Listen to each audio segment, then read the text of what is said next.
আচমকা আমিও একদিন অফলাইনে চলে যাব।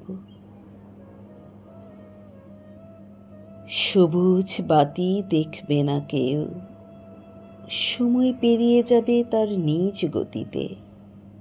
ঘন্টা, দিন, মাস হয়ে বছর পেরুবে, জ্বলবে না বাতি। বছর পেরোনোর আগে জমা হবে অনেক মেসেজ। সুপ্রভাত, শুভ সন্ধ্যা, কেমন আছো তুমি? প্রিয়জন জানতে চাইবে নতুন লেখাটার কদ্দূর শেষ হলো কি? মনের মানুষ লিখবে, নন্দিনী কেন লিখছো না আমায়?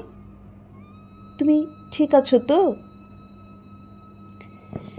সব রিপ্লাই থেমে থাকবে, থেমে থাকবে। আমার হাস্যোজ্জ্বল মুখের শিরা উপশিরার রক্ত চলাচল।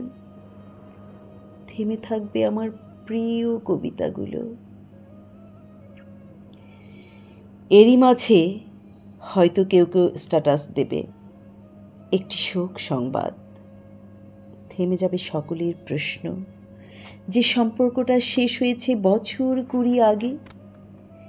সেই প্রিয় শত্রু তখন লিখবে, ইন্না লিল্লাহি ওয়া ইন্না ইলাইহি রাজিউন। কারো চোখ ভিজবে, কারো ভেজা চোখের পানি গলা গড়িয়ে তার বুক অবধি আসবে।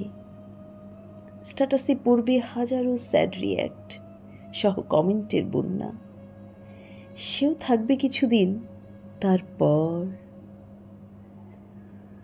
মুছে যাব। হয়তো সময়ের প্রয়োজনে মাঝে মাঝে মনে পড়ব কারো, হয়তো না। সময়ের শব্দে কাঠ গোলাপ ফুটবে, কোকিল ডাকবে, জ্যোৎস্নার আলোয় জোনাকিরা খেলবে লুকোচুরি। অমুখ আধারে গিলে খাওয়া জ্যোৎস্নায় কুকুরে ডেকে যাবে অবিরাম।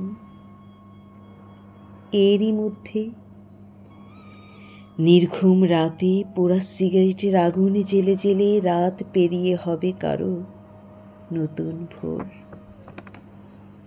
সূর্য উঁকি দিতেই ফোনটা হাতে নিয়ে লিখবে, সুপ্রভাত, অফিস যাচ্ছি। কপালে আদরটুকু রেখো সারা বেলা, সন্ধ্যায় ফিরব। শুধু লিখবে না, সন্ধ্যাটা আমার জন্য রেখো নন্দিনী।